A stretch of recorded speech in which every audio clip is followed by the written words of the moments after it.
This breaking news covered through the lens of a Channel 4 news segment of the recent developments in the Middle East is truly amazing.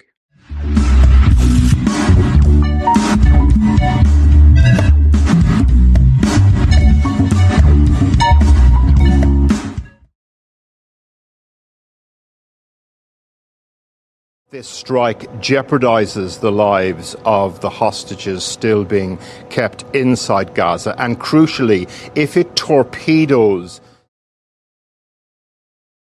ceasefire talks, what was airstrikes in Doha and the possibility of a meaningful ceasefire in Gaza in flames. Shortly before 4 p.m, a building in the Qatari capital embassy district was targeted. This building, the offices of Hamas. What's left of the organisation's leadership are based here. They say their negotiation delegation was targeted while discussing the latest US proposal for a ceasefire, which Qatar was facilitating. The IDF said it had conducted a precise strike, and the two senior members of Hamas's political bureau were targeted, Khalil al-Hayya and Zahar Jabarin. Hamas said both survived, but that 5 more junior officials were killed, including al-Hayya's son.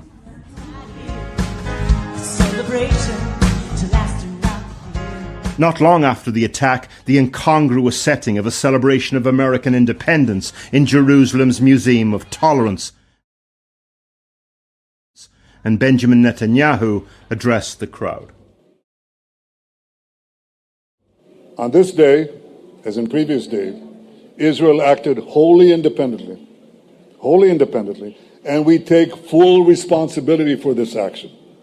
And this action can open the door to an end of the war. Donald Trump said at the weekend that Hamas should accept a ceasefire deal or else. Now we know what or else looks like. A senior official in Jerusalem told local media that the US president gave the green light for the strike in Qatar.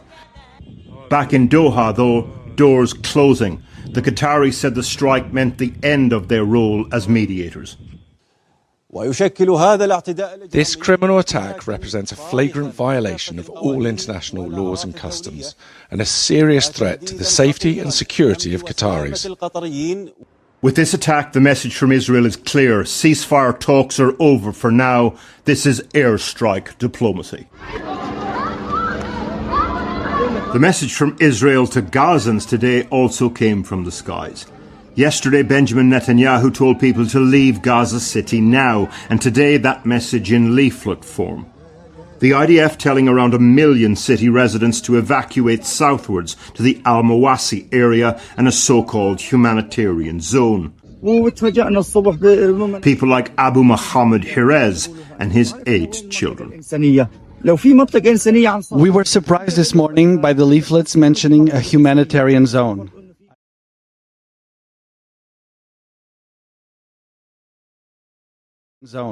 I don't know where such a zone is. If it exists, we would go there, but we don't feel like there is one. So for the umpteenth time, thousands on the move. People who've had to relocate so much they're losing count. Hours before the Israeli strike in Doha today, one father, Mahmoud Adab's, pleading with negotiators to find a solution. We are attempting to delay death a little longer. We have been displaced approximately 30 times, moving from one death to another, but we are trying to postpone death a little. What is the fault of these children? Why is this happening to that child and that one? Oh, Arabs, Muslims, negotiators, please find a solution for us in any possible manner. As is this family's ability to postpone death again. Porrick O'Brien reporting. Well, tomorrow, Keir Starmer is due to meet the visiting Israeli President Issac Herzog, prompting heavy criticism from many in his own party. And joining me now from Washington is our US editor, Anushka Astana, and from Westminster, our senior political correspondent, Paul McNamara. First to you, Anushka, what's the White House saying tonight, then? Well, the reports that suggested Donald Trump had given a green light for this strike to take place came from Israeli officials. And I have to say, having just listened to the press secretary, Caroline Levitt, talk about this green light is not a word I would have used. It was very clear that while the US was notified about this, the military was told, and they immediately told the White House. Donald Trump then asked Special Envoy Steve Witkoff to tell the Qataris that this was actually about to happen, but they described it overall in very unfortunate terms. Just have a listen to what she said. President Trump immediately directed Special Envoy Witkoff to inform the Qataris of the impending attack, which he did. The president views Qatar as a strong ally and friend of the United States and feels very badly about the location of this attack. President Trump wants all of the hostages in Gaza and the bodies of the dead released, and this war to end now.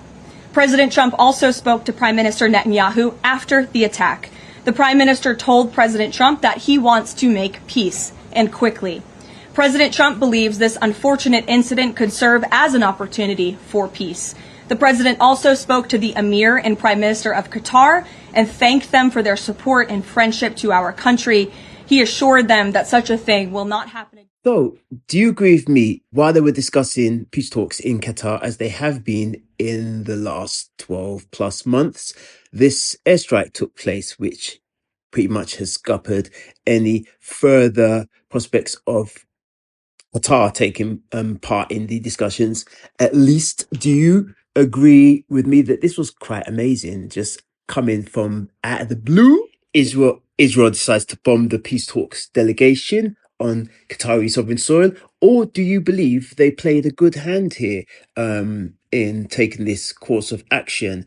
So let me know in the comments anyway, and also please like and subscribe to the channel if you haven't yet done so. Just going to take a brief pause for a word from our video sponsors, and today they are smalldebts.co.uk. They can help you get any money owed to you if you've been scammed online or you're waiting on a rent deposit and you need somebody to step into your corner and sort out these issues. They're the people to look to. The information's in the description. Check them out. Struggling to get your security deposit back or dealing with unfair charges? At Small Debts, our tenant advocate service fights to get your money back. No stress, no hassle. Take control today. Visit smalldebts.co.uk and start your case now. So very clearly, the language there suggests that they're not very happy about this, despite that notification. They didn't go as far as dressing down Netanyahu last week in Paris, so they're not happy, but they've not gone as far as dressing down Netanyahu. Anushka, thanks very much. Let's go straight to Paul in Westminster. Was Downing Street warned about this, Paul? No, the government was completely blindsided by this. No prior warnings, no knowledge of what was about to unfold. Now, in the aftermath of this attack, the next 24 hours are going to get very uncomfortable for the Prime Minister, because tomorrow he will be hosting Issac Herzog, the Israeli President, into Downing Street. It was pre-arranged. It will still go ahead. Only now the level of anger among Keir Starmer's own MPs has been ratcheted up. Number 10 say Sir Keir will raise, quote, the intolerable situation in Gaza and the action Israel must take to end the horrific suffering we're witnessing with the Israeli president. But a whole bunch of his own MPs don't want this meeting to happen point blank. 60 MPs and peers from Labour, the SNP and the Greens have lobbied the government to say that they don't want Issac Herzog to be allowed into the country because they say it risks the UK being complicit in genocide under the terms of a UN treaty. Today, the Health Secretary, Wes Streeting, has said that Israel risks becoming a pariah state. So we've got front benchers being more outspoken. Tomorrow, you can bet your bottom dollar that a lot more backbenchers will be far more outspoken. And all of this unfolding whilst Sir Keir Starmer is still mulling over whether or not to recognise the Palestinian state at a UN summit. Paul in Westminster, thank you very much indeed. Well, earlier I spoke to the retired Israeli Brigadier General Amir Avivi, and I began by asking him what the logic was, he thought, behind these strikes in Qatar. This is the government of Hamas. In the last months, we've seen them again and again opposing any deal, at the beginning a partial deal and then the full deal. And it was obvious that at this point, if we want to win decisively the war, We need to really move forward with executing, what was planned to eradicate this entity. But these are the people that you've been negotiating with. These are the people who can get the hostages released and institute some kind of ceasefire. If they don't like the deal that you're proposing, do you just kill them? So at this point, the understanding is that the only way to get the hostages and win the war, and winning the war is not just about the hostages, is to win decisively in Gaza. Doha, Israel is going to deal with the kidnappers in Gaza itself. And part of the destruction of Hamas is also eradicating their leadership who planned and executed the 7th of October. So this is what Israel is doing. Yeah, but you killed, the political leadership when they were in Iran. You killed the military and the political leadership in Gaza. I mean, when are you going to stop? When there will be total victory, when we'll see unconditional surrender of this terror organization, when they will lay down their weapons and surrender and give us back the hostages and get out of Gaza. The Qataris have been neutral, in this whole matter. They're really upset that you've attacked their sovereign territory.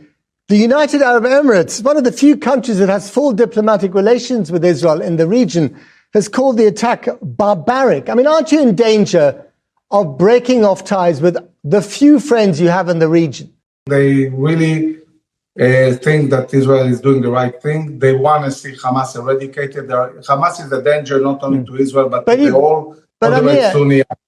But even if they don't like Hamas, you're attacking Hamas on Qatari sovereign territory, and that's crossing a red line. No, it's not crossing a red line. The red line is hosting murderous terrorists in your country. I mean, it needs to be clear. Anybody who is hosting terrorists needs to take in account that these terrorists will be hit in this place. Is it your understanding, you're in Washington right now, that Donald Trump gave a green light for this attack? People are always asking me where to trade crypto. And honestly, I don't know why some of y'all are making it harder on yourselves. Kraken. Yeah, I'm sure that things are fully coordinated with the U.S. I know that the Prime Minister of Israel, Prime Minister Netanyahu, speaks weekly to the president and updates him. I think that Israel and U.S. are completely aligned in the understanding that there needs to be a total victory. There needs to be eradication of Hamas as a terror organization. Now, we might see some countries, lamenting about what happened, but I can tell you that in the coming months, when this war will end, we'll see the implementation of peace agreements. Abraham Accord will be expanded to other countries, and we'll see stability and prosperity in the Middle East. But Steve Witkoff, Trump's special envoy to the region, was meeting Hamas negotiators in Paris, to discuss a deal. They were close to getting a deal, and you've just blown it all up. There was no deal. Hamas was just trying to gain more time. Again and again, they refused to do a deal. They could have done a deal months and months ago. Every time we had an agreed deal, they rejected it. It needs to end with a clear victory and with Hamas getting out of Gaza.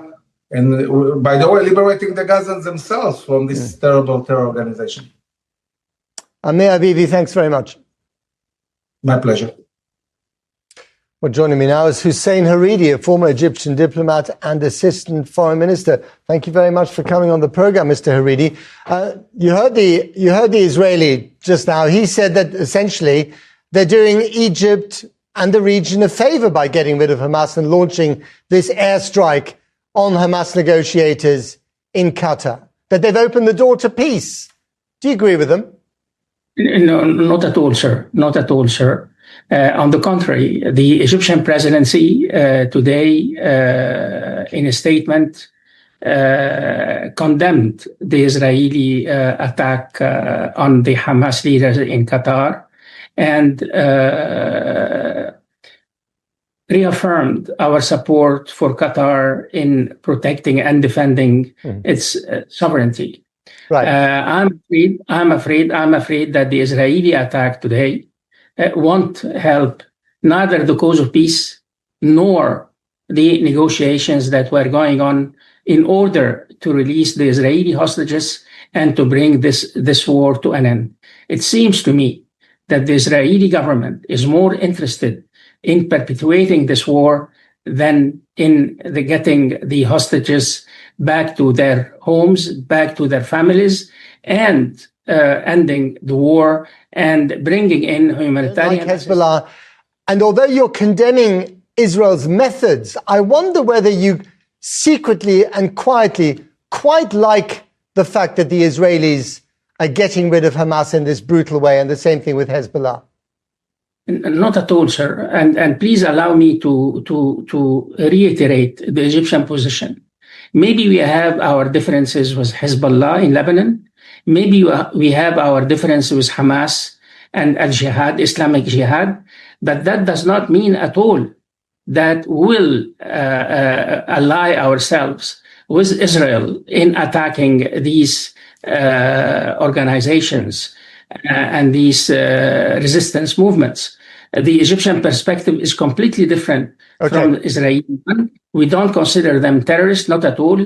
These people are defending their land. Right. Now, if that is the case, and if you think that Israel has crossed a red line with some of these attacks, especially the latest one against Qatar, at what stage does the Egyptian government say, enough is enough, we will break off relations with Israel?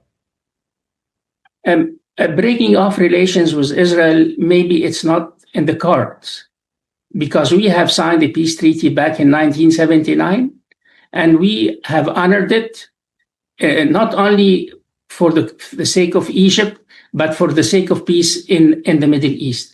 And the Egyptian government is still working for peace in the Middle East, and but your efforts are not going anywhere. It's not leading to any peace. I wonder at what stage you decide to basically use, forgive the term, the nuclear option, the ultimate threat of withdrawing diplomatic relations. Maybe that will concentrate Israeli minds. Well, I don't want to jump to conclusions, sir, but if the Israelis, what I can say is the following. If the Israelis would maintain the course that they have adopted, that the war on the Palestinians, open-ended war on the Palestinians, whether in the Gaza Strip or in the West Bank and on other Arab countries, but for instance, in southern Lebanon, in Syria, I guess maybe we will reach a point where peace with Israel will be questioned. Okay, we'll leave it there. Hussein Haridi in Egypt, thank you very much indeed for coming on. So there you have it. The temperature continues to rise. If you have any opinions on this particular breaking news story, please leave your views in the comments. Again, like and subscribe to the channel. And I'll be back with you at some point in the future. You've been here at CornerSpeak with myself, Owen Uradier. Be good, be safe, be creative. For now, we're out.